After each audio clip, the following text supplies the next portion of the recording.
Good afternoon. My name is Anna Kuliberda, and almost there. And we are going to talk about civic tech, and I think that POINT is the perfect place to reflect over last 10 years, and maybe for some of us even earlier, and for some of us a bit less. I have been working with civic tech since, let's say, 2008, being a watchdog and being fascinated with open data. And Jeremy Drucker, who is here, he was the first one to introduce me to it in Prague, in a famous first civic tech project. So since then, I was a believer, many times disappointed. And I approach civic tech from the perspective of efficiency and not really technical possibilities, because I'm not a coder, I'm not a programmer. I think I might be a user experience designer because I'm very cranky and extremely difficult to be satisfied, but that's all that I can do. Because this panel is full of surprises, I will give all of you and the panel itself my perspective of who is who here. So you will see this bunch of amazing people through my eyes. So first we have Jelena. Jelena is representing Factograph, which we know a lot about fact-checking here. And Jelena is journalist by heart. So also we share this non-technical perspective. So this is one of the obstacles in building civic tech. Like how to connect non-tech, tech, and not making it 1 + 1, but actually 1 + 1 + 1, and to start understanding each other. And that is very often an obstacle that is never overcome.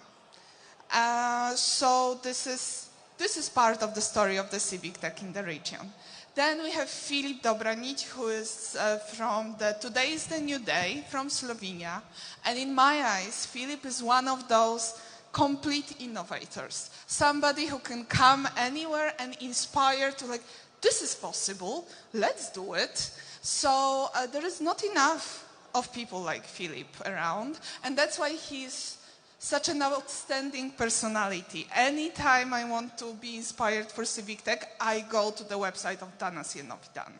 So this is a person who pushes forward, who sees even further than we are now. Then we have Bogdan Ivanel from Code from Romania, one of the strongest code for a country cohorts, let's say, in Europe definitely. I think like it's globally one of the strongest. And they are doing incredible work, and they are managing to actually use technology for that. Very often civic tech is a lot of non-machine work with the cover of a website. And Code for Romania is actually not doing that. So that's a very interesting achievement. This is an achievement, let's be honest. Then we have Tin Geber from the organization that I will greenhost. And Tin is also somebody who inspires and who sees further, but also brings this artistic part. Filip also is this artistic person, and you need to have this artistic vibe in you in order to have a vision how to repair the state with technology. You need to be a bit crazy. But Tin has this amazing capacity of teaching and of leaving people knowing more and having more skills and being more motivated to actually try. And right now, Tin is working with hardware, which is also a very interesting part of civic tech, because especially for not technical people, civic tech is website. It's not even software, it's website. So speaking to security of the data and sustainability of applications and those websites is also an important part of the story here. We have also Denis Jagodin. Here is TechSoup, but I have I think Denis is from Teplica, and he's representing Russians working for democracy in Russia, and because of that, he's not living right now in Russia. And Teplica is one of those organizations that are just doing their job all the time for 10 years. There was a 10 years anniversary just recently. And they're just there, quietly doing whatever is possible, meeting people. It's a very face-to-face organization. You provide a lot of workshops and are really working with people on the ground in the huge country of Russia. And finally, we have Ira Szwec, who is representing Civil Network Opora. That is one of the strongest election monitoring organizations in a huge country of Ukraine, and their experience is really on the global level. And they're working with volunteers, they're managing and they are educating volunteers as well, and using online a lot. Of course, Opora is very into open data, and we had collaborated a lot about this. But Ira also, we just talked about how civic tech in Ukraine started to be on this American, like US perspective, where citizens are collaborating with the state and making something good for citizens. And that wasn't the case so far, at least not in this region. So something has shifted, and that's very interesting. So with this, you can correct if I said something wrong, but with this in mind, I would like to start with the first question. What do you think, when you were starting, what did you know that you would like to know in order to avoid certain issues? Is it clear?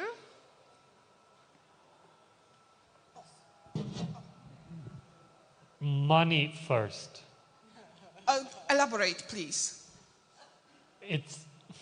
We would start projects from the beginning, just working through them in our free time. We had relatively high-paying jobs. Like, we weren't CEOs, but we had cash to spare. Like, you could throw 100 euros every month into something and everything would be okay. But it just doesn't work in the long term.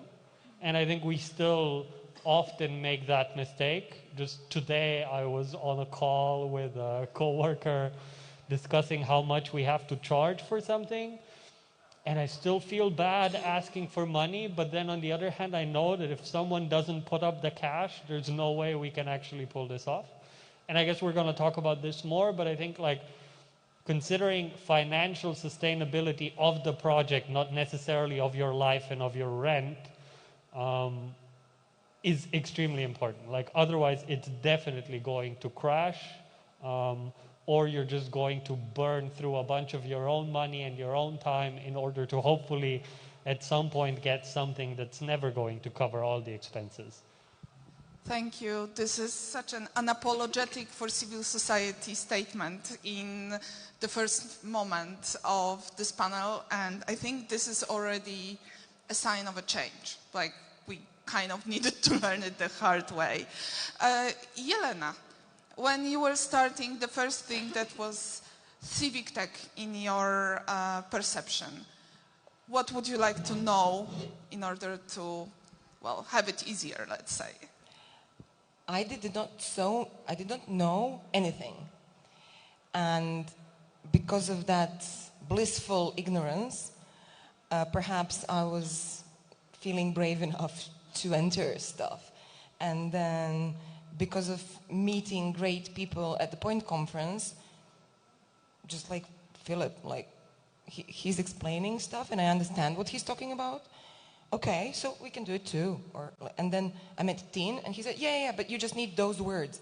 So the first thing I knew I needed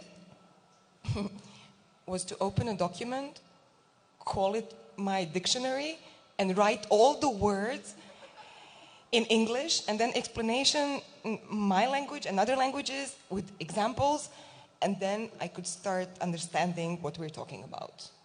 So it's like learning a new language completely, with like new logic even, often, I guess. But then the funny thing, when we started having like educational workshops and all of that, oh, so you have a word for that process, but I know the process.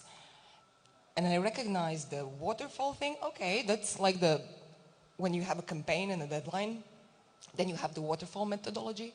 I know that. And then when you actually have the money to plan stuff for long term and iterate, oh, I know that process as well. It has a name. And I was surrounded with people who helped me translate stuff, so I understand to translate to others. And I found out that most of the work that I did was basically translating between disciplines or professions or specializations, perhaps interpreting a bit. And if we understood each other, then things would get done. Thank you for being the so-called bridge person. That's a terrible job, because it's quite, if it's very well done, it's completely invisible. So that's a bit frustrating when it comes to like getting a reward. Dennis, how is your learning curve in regards to civic tech? So my lessons, and maybe not the money first, but also the people first, because the right people, and when you can motivate them and they can motivate others, because almost all projects at first, they're just working for free. And if you find the right people and you can motivate them, there are much more chances for this project to be sustainable, because we have such big valley of dead projects because of someone just lost motivation, or he thought that it wouldn't take so much time from his personal life. So maybe people also, maybe not the first, but not the second too. Well, that definitely speaks to a lot of enthusiasm on the IT side, and it's so easy to make it, but the maintenance part is, yeah, that's, we've been there. I'm pretty sure Teen will share a lot of what he would like to know when he was starting. Yeah, it's a hard one. I was like thinking about it. I would say, for me, I don't think money was a problem. I think we had way too much money in the beginning. I would say the learning that I would bring back 10 years would be that we created a very dangerous feedback loop between technologists excited about finding an elegant solution to a problem, technically, and non-profit sector that thought that that solution is applicable for a long-term change. And then we kind of revved each other up with this kind of positive thinking and inspirational ideas of, if we just launch this, things will change. And then we kind of, stumbled and fell on the fact that power dynamics don't change with tools. So I guess the one thing that we'll bring back is, I guess like the maintenance perspective, the perspective of let's sit down and think about launch is only the beginning of whatever we build. So, okay, sure, we can launch this, then what happens? And kind of bake that into the beginning of any project. Yeah. I start seeing a pattern here with maintenance, maintaining the energy and being able to, well, try and iterate, because it's also like no IT project is perfect from the beginning. And well, the issue also with the project-based, like non-profit project-based money is a challenge, because they end up quickly. And it's, well, maybe we'll come back to that. Bogdan. Yeah, all the good points were already made, I think. I echo Philip's point. I would just like to know how expensive this type of work is. First 2.5 years of Code for Romania were without funding whatsoever. I ran through all my savings. But looking a bit more strategically, I think I would have liked to know that we need to communicate more about the complexity and how hard it is to build what we're building. Because also due to the fact that many people don't really understand the process in it, it seems easy. It seems that, we deliver a solution and, it couldn't have been so hard. And in fact, it is. And building infrastructure and building technical infrastructure, it is. It is a process that takes a long time if you want to do it well. And then you need maintenance and you need a lot of effort to keep it going. So I think in general, we're still failing at making people outside the world of civic tech understand how difficult, building a system for, managing cases of domestic violence or what it might be is, in fact, if our work is done well, then it will seem easy for the user, but the process that we went through takes a lot of time, takes a lot of effort, takes a lot of money. And I would point to one more thing that I was happy that I somehow knew or I felt because I'm not a technologist. I come from research. I'm a social scientist.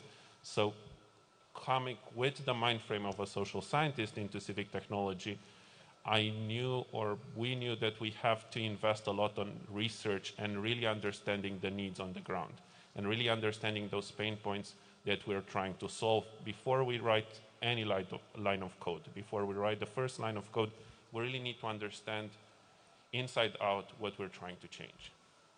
Oh, that is definitely an excellent point, I must say. And very rarely there is the chance to do it, because do it and show us results. Show us results, and then the results are either very scrappy and not really working, or they're so amazing that nobody believes how much work was there, what was put there.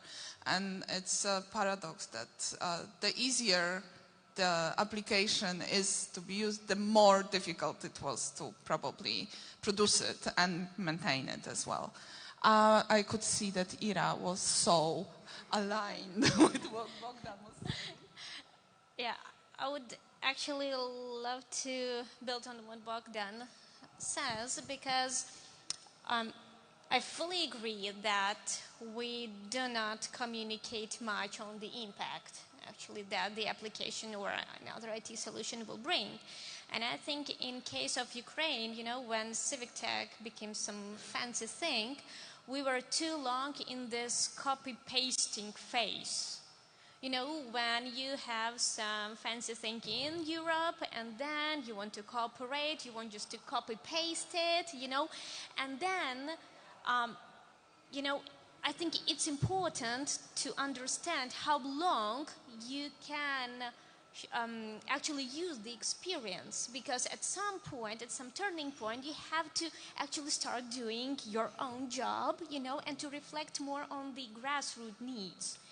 So I think that it is also, very important to find this very moment. Okay, I grab some experience from other countries. I fully understand why and how they're doing, but now let's think of how we cannot just copy-paste the solution, but how we can make sure that the solution will work for the needs of our native community or local communities. What impact should it brought? How it should be actually changed in order to be flexible, in order to correspond to the needs on the ground. So basically, that should be, kind of feeling, and I think that the civil society that really works on the ground, they will somehow feel this shift that should be made. So the message is, not to be too long in this copy-paste phase. It's like digital neocolonialism, basically. Anybody has resonating thoughts, feelings? Bogdan? I would add to that also we don't have any type of, mentorship in civic technology whatsoever. So it's hard to find examples and hard to find examples that really work for you.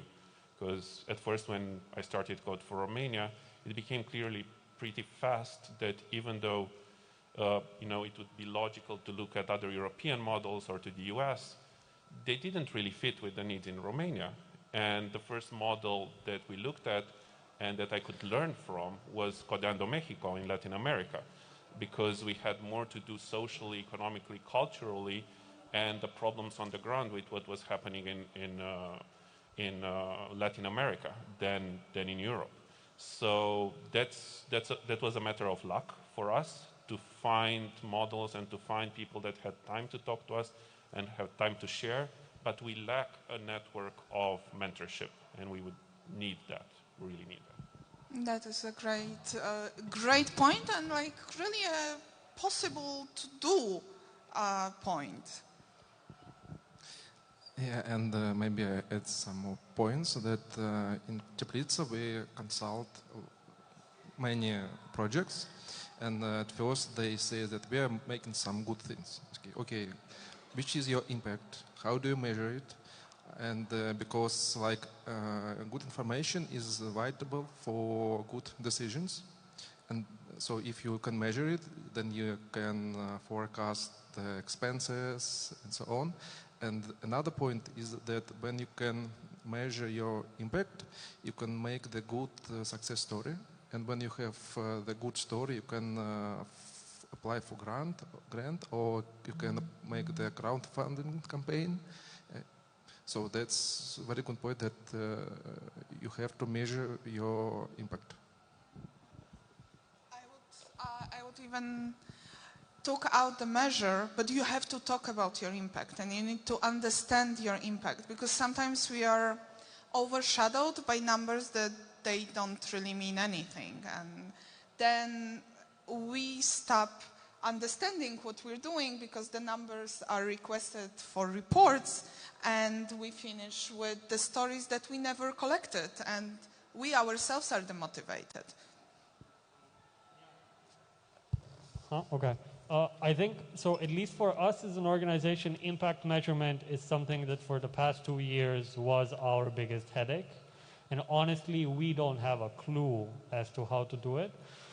And one of the most tragic things, at least to me, looking at, we have a Slack channel where all the donations pop in. And we recently, because we had this horrible government in Slovenia, along with some other organizations, we created something like the ACLU for Slovenia, so the Slovenian Network for the Protection of Democracy, where we have lawyers that help people who are fined with protests, etc. And we do a lot of work. And all of these organizations do a bunch of other stuff, but the amount of money that we get from this one thing is 20 or 30 times bigger than other organizations get from donations for their own activities. And it's a very strange situation because it's very easy to see how people understand the value a lawyer has given them, and then they drop 20 euros after this is resolved. But at the same time, most of these lawyers do their work pro bono, and we need the money to fund our organizations who often do things that show their effects on a much longer term and are not as visceral to people. And it's just sad looking at how the whole of the Institute Today is a New Day gets maybe 10 euros a week, and then this legal network gets 100 euros a day. And it's just this absurd situation where you don't even know, does that mean now, if we look at this from a corporate perspective, it should be drop everything else what you're doing and just focus on this lawyering stuff to maximize, because this is obviously what people value the most. But at the same time, I don't know, we have this sort of collaborative news site where we publish 1,000 character article per day. which has been going on for years, and people sign up to it and they send emails how nice it is when they read it, but nobody ever gives us money. And obviously this project is also important, but it's not reflected in any measurable way other than Facebook likes, which is also, again, completely pointless, because when we look at our likes and our performance on sharing stuff, that in no way correlates with the donations, for instance, that we would receive from people. Tin, I can't resist and ask you about your thoughts about social impact versus, for instance, the business or money value. Yes, yes. So I guess like the first premise is any or most civic tech projects will cost infinity money, right? And then the question is how much in percentage can a project generate revenue by itself versus require some sort of funding, right? So somebody who pays for the project to exist because it's important for it to exist. And I would say the problem is, the big learning here for me is that for the first part, for generating revenue, as civil society, we're just not equipped to do that, which is a good thing. We shouldn't be equipped to do marketing and sales and business development and so on. But we are not effectively, and we should take that into consideration. And for the second part, when we talk to donors and say, can you give us money for this project? It's going to be $10,000, $20,000. What we should be saying is, can you give us money for this project? It will cost you infinity money.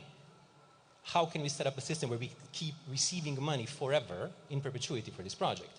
That's the conversation we should be starting having. And of course, then the problem is, it's kind of is it our fault? Did we get donors to believe that that's just possible, that we can change the world with a single injection of cash? Or is it donors who came to us and says, we have X amount of money, change the world? And I guess the answer is somewhere in the middle. I mean, I'm a director of Greenhost, socially responsible cloud infrastructure, work with activists and also with the general public.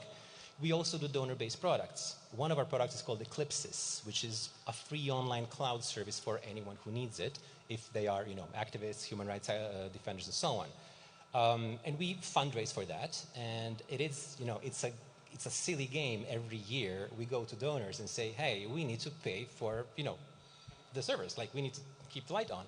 And the donors every time are like, we understand that. That's not how we give out money. Let's invent some sort of argument yet again for which we can, invent something to give you the money that we all know you should have because, again, this thing costs infinity money. So yeah, that's kind of the biggest learning. How do we start changing that perspective? And from a donor perspective, I'm going to leave that to smarter people than I am, but on the revenue generation perspective, I think there is a potential to partner with companies who might provide that venue, that avenue, if a project is or has the ability to generate any sort of revenue, right? That is a point that I will come back to Bogdan, because they actually changed it. Unfortunately, surprise, surprise, there is, I would need to run, and I will be here around, but in an hour. One thing that I will leave you with, for the most civic organizations, how is it possible for your organizations to keep injecting those money into civic programs, but for the tech? And does it differ as well? I think that will be one of the big bridging questions in here. And I will leave you with one more question after that. What should we unlearn in order for civic tech to progress and to achieve, without going into whether civic tech exists or not and what does it mean, but what do we need to unlearn? So fingers crossed for you. Bogdan.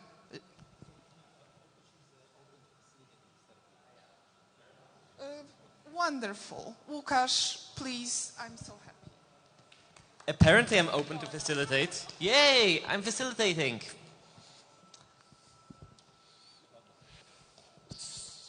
So yeah, we won't solve the funding conundrum today, but we can have a good discussion about it, that's for sure.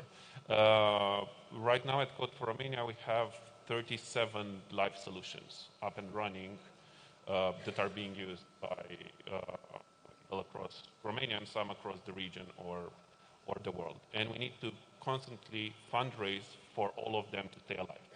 So far, in our 6 years of existence, we never closed a solution because we didn't have money. So in my experience, there are 3 types of solutions. Ones that are attractive to fundraisers, to funders. Some that are very popular with the general public and might not be the same that are popular with the funders. And the third kind that is popular with none, but it's really useful for society. And we really need to build those and keep them alive because society really does need them. And we have a number of solutions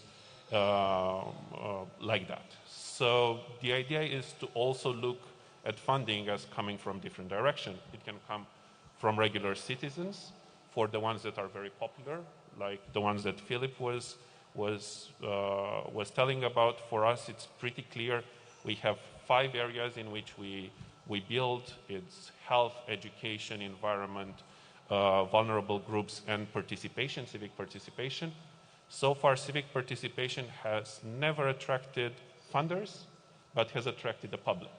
So we know that there we fundraise with the public. And for the other ones, we mainly fundraise with donors.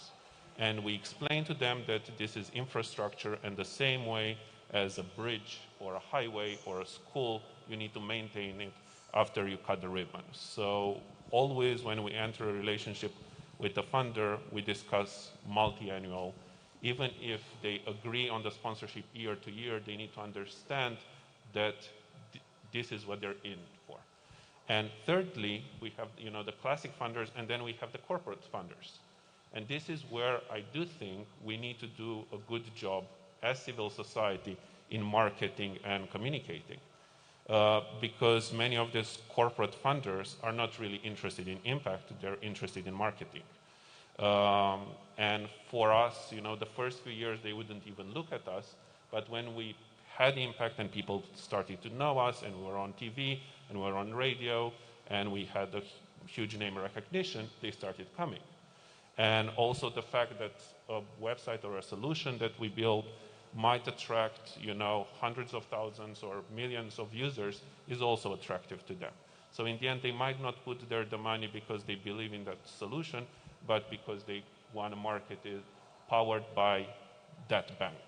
So we open to this kind of funders as well, which are not classic civic tech funders. And we have, for example, very impactful solution for civil society in Romania that has been powered by a bank for the last 5 years.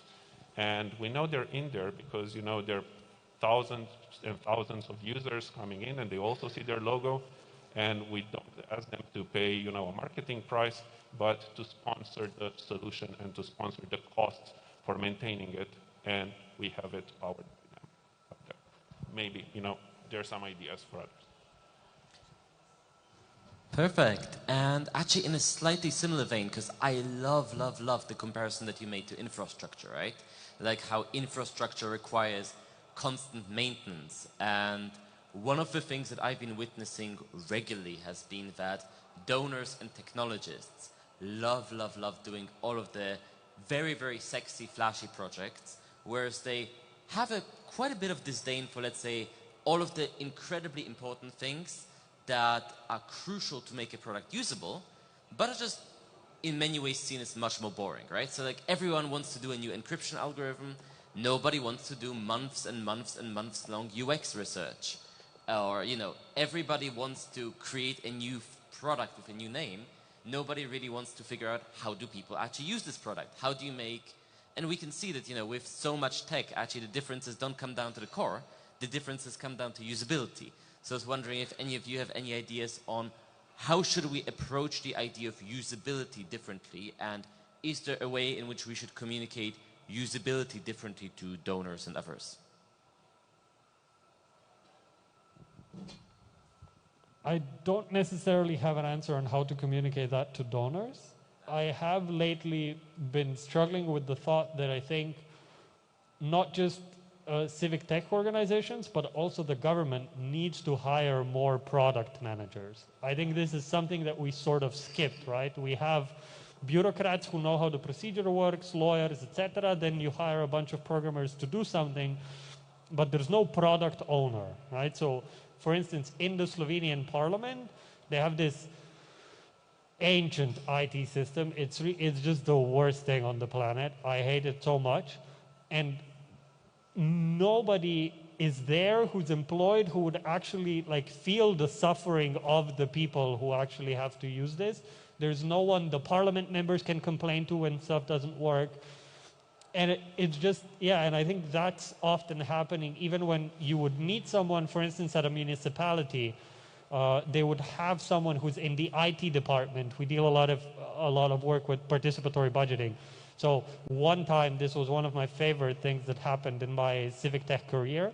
We had a municipality that brought their own IT person and said, we're going to copy the code and install it, and we're just going to ask you to answer some questions. And it was one of the best days ever. But this IT person is just the IT person, and that's where it ended. And when it came to things like how are people going to sign up, how are you going to support them when they're going to show up at the municipality, and it's often things that don't involve actual digital things. But I think just putting focus in the area where we need product owners, I think that might bring us a long way. And you don't necessarily, like, a lot of the fruit is very low hanging. You don't necessarily need to go into a month-long UX research to know that some things are just unusable. And I think, yeah, that's the low-hanging fruit for me. But again, who's going to pay for these paychecks? I don't know. And also, if I may just add to something that was mentioned previously, like a few months ago, I spoke to some people who were willing to give us money at an institution, and they're like, how can we help you? And I tell them, look, it's a little bit less than 1,000 euros to pay for the server costs for everything that we're running. Can you just like give me the cash to pay for electricity? They're like, no way. We would have to, again, come up with a project, make something fake, so they would drop us, I don't know, 15 grand, and that would do us for a year. And at that point, I'm not sure if it's worth the effort, to be completely honest, because I really do want someone who pays for my electricity, not someone who pays for some fake project that I'm never going to do. I think we're also the victim of our own discourse, focusing everything on tech. You know, we're civic tech. The name of this panel is civic technology. And I want to just go briefly back to the metaphor with infrastructure. And it's not just a metaphor. We are building infrastructure. But the similarity with building a road or a school or any sort of infrastructure, the process is divided in three with any type of infrastructure. No, I think if it's closer, it's better. So first of all, you need good design. You know, people that know how to design infrastructure, the architect, the engineer that does this with other pieces of infrastructure. And that is the product owner or the UX person that Philip was talking about. And then you have the builders, the ones that really build it, those are the coders.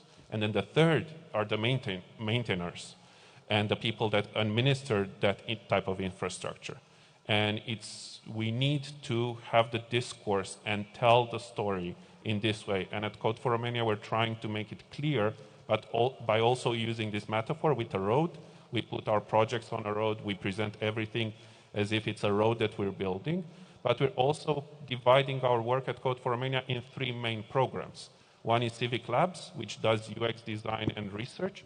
One is Tech for Social Good, which does the development phase. And one is Critical Infrastructure, that maintains the infrastructure. So we prepare the funders with this discourse from the beginning. Thank you. Yeah, I would like also to continue and to... Okay, good. Yeah, about the cooperation or to have a look from the governmental side, because I think like we were talking before about this impact, and this is the thing that the government actually lacks. In Ukraine, sorry, I'm going again to this country discourse, but mainly the biggest issue that we experience right now is that they are very eager to do good stuff. They are very much concentrated on doing, but they need us to tell them what to do and what impact actually, what social change will be brought in a long run. we are observing elections for many, many years. And with the new president, actually Zelensky, also the Ministry of Digital Transformation was established within the cabinet of minister. And before that, actually the civil society were the biggest promoter of all civic tech tools, products within the country. So we were like, okay, we need to promote decision-making process, let's do this, you know. We need this app, we need this IT solution, and we were the promoters. Now, at some point, you know, with this establishing of the ministry, it also, which is of course a good sign and supports us a lot, but now they, since they are very concentrated on doing, they are also telling us that, okay, let's think about the I-voting, because we know how to do that, you know, because we went to Estonia, learned their experience, so we can, let's try it out here. And they do not understand all the threats that it may bring for the country. And only this is about the civil society who should again explain, come on guys, your servers have been attacked by the Russian hackers for many, many times. You know, at every elections, we have hacker attacks. And now you are proposing I-voting because this is fancy thing to do, because it will again stimulate their rankings. They will be super popular among young audience at the next elections. And now we are somehow switched the roles, you know. We are not that much now promoting the idea of putting more technical stuff into policy making.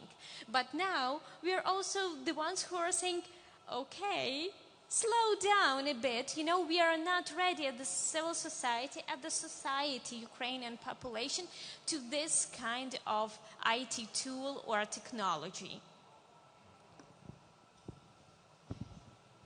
Thank you. And regarding this infrastructure, and as Irina said, there is another huge problem. It's like cybersecurity. Because I don't know, like in your countries, but after Russia invaded Ukraine, we have huge demand for cybersecurity concerns. So, and that's not only because of the hackers, but because civil society afraid of the government, and they are looking the ways to protect it from the government. And so this is very important for the infrastructure too, and for this someone who can just teach people how to use authorization and just change sometimes passwords and so on. And also about infrastructure from my perspective. For the past 10 years in Russia, the government, they took big part of the possible civic tech. Now it's mostly government tech, but not civic tech. And they just don't touch the corruption, the human rights, such things, election. And also the companies, private companies, they're afraid of funding such projects. They can fund some maybe educational projects, civic tech, or maybe some inclusive projects, but not the human rights projects. So, and after the war, the civic tech even is more miserable state, because they don't get finance from abroad because of the Visa, MasterCard ban. And we don't discuss that's good or bad, but we help civic tech to live in this new environment, what to do. And also big companies like yesterday Canva, they went away from Russia, and we just trying to teach them how to use open source self-hosting solutions. That's one of our ways how to help civic tech now. So.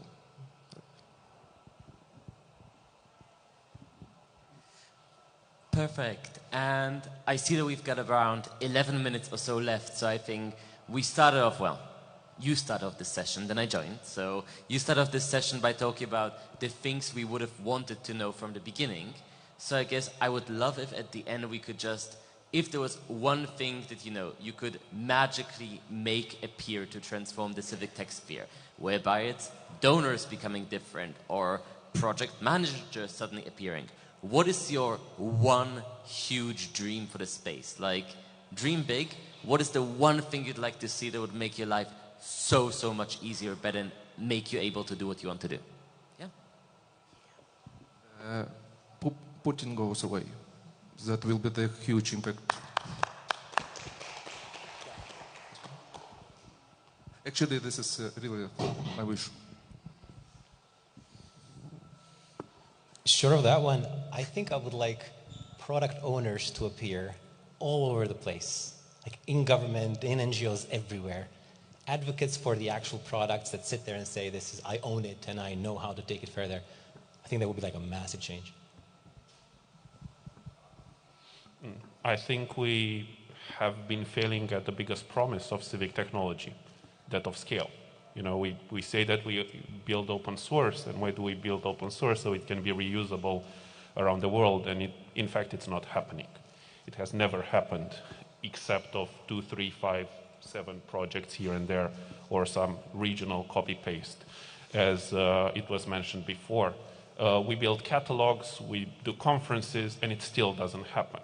So what I would like to happen is to have a global infrastructure for co-creation and collaboration, and for picking up those solutions that are scalable and are usable and reusable everywhere around the world, and helping them and helping those organizations grow and maintain their projects so they can be helpful everywhere around the world, and helping them, maintain the code, but also translate the documentation, do all of this work, which is not sexy, but have an infrastructure for that. And the second thing that we need in order to do that is to get out of this types of room where we have civic technologists speaking with other civic technologists, and we have to meet civil society, the rest of civil society, social workers, others, and not just in our country, but in other countries around the world where the solutions that we build might be useful in their work. Because many will not even imagine that technology might be helpful for them.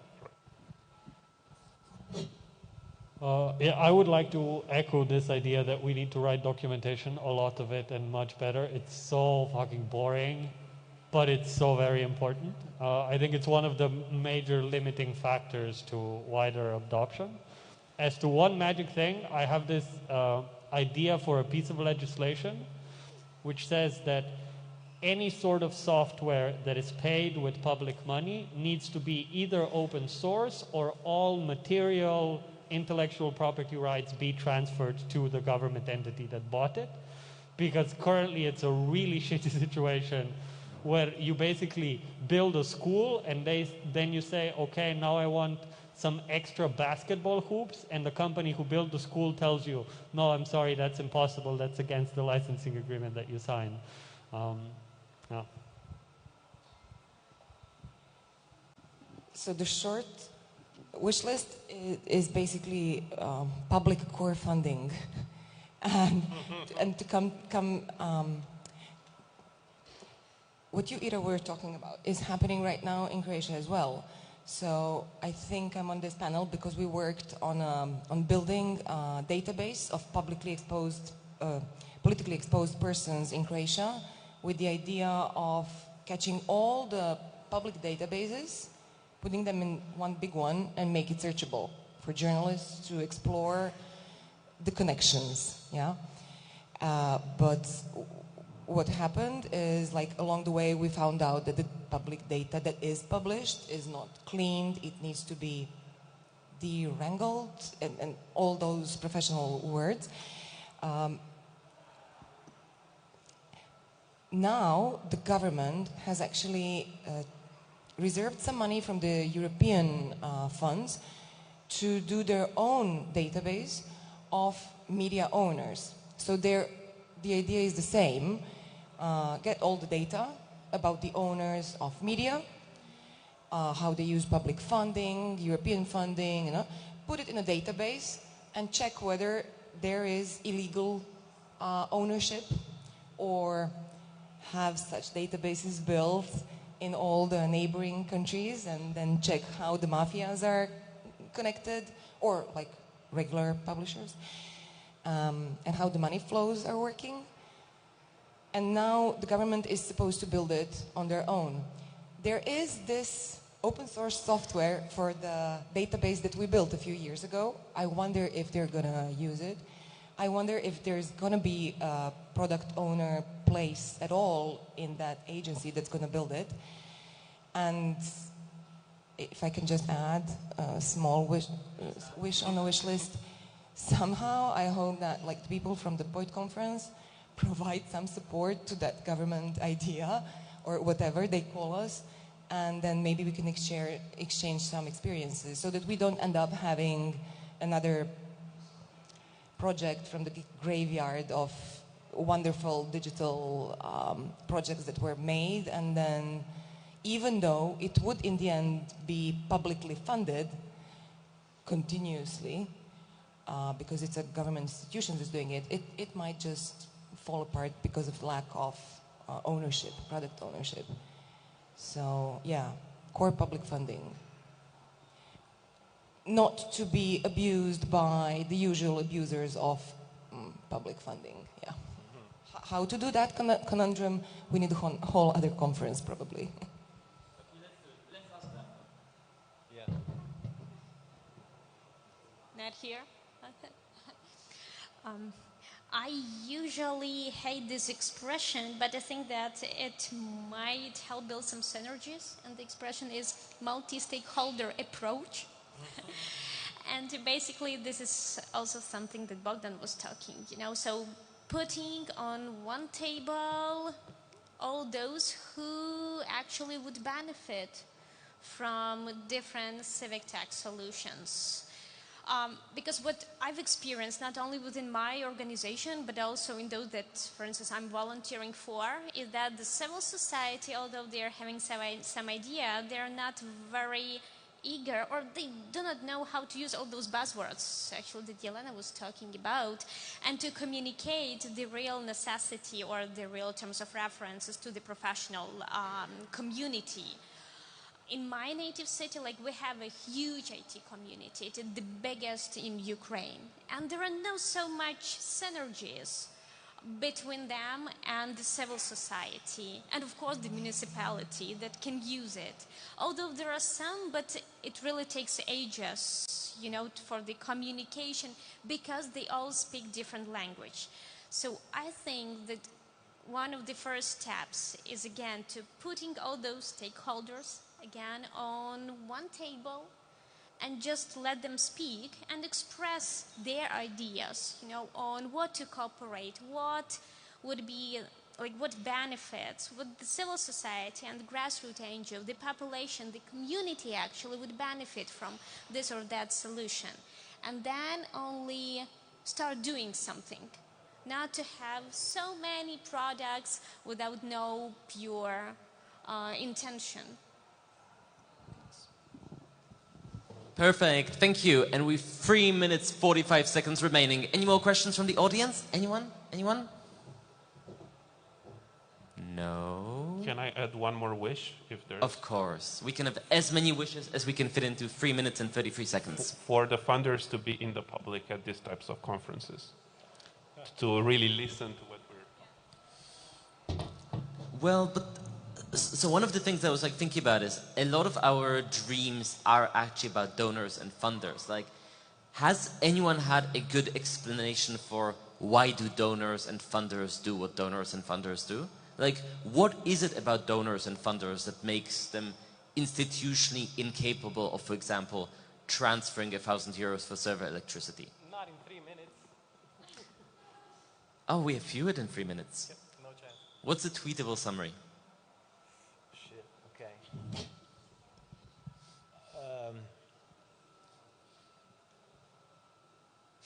Capitalism, perverse moral incentives, and desire to hold power. Perfect. The only thing that was missing from that explanation was you dropping the mic at the end. Very few are mission driven.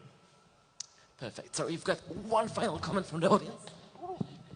Talking about capitalism, it is a promotion moment.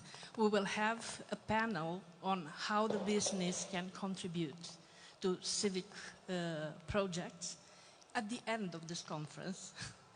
And is based on the study that we have conducted in 3 countries, in Czech Republic, Romania, and Serbia. And we have talked actually to the funders. And they shared their views. Holding power is not there. No, it is. Capitalism is, but holding powers may not be there. No. You would be surprised how human are the reasons. Of the people you talk to, I'm certain I want to come to that panel. It's going to be great. Yeah, sorry, that's the one at 4 p.m. tomorrow, yes? Okay, amazing, everybody. Show up to the last panel, 4 p.m. tomorrow, when we talk about can businesses and incentives be good? In the meantime, we'll finish this panel ahead of time. I know it's breaking slightly with tradition, but it's the 10th anniversary, so let's break with tradition. First of all, thank you so much to all of our panelists. Thank you for putting in your time, your effort, and coming up with tweetable summaries, even though you really didn't want to, so thank you. And thank you so much to the organizers, and of course, thanks to all of you for being an absolutely wonderful audience and audience enthusiasm. Thank you. And thanks, Anna, of course.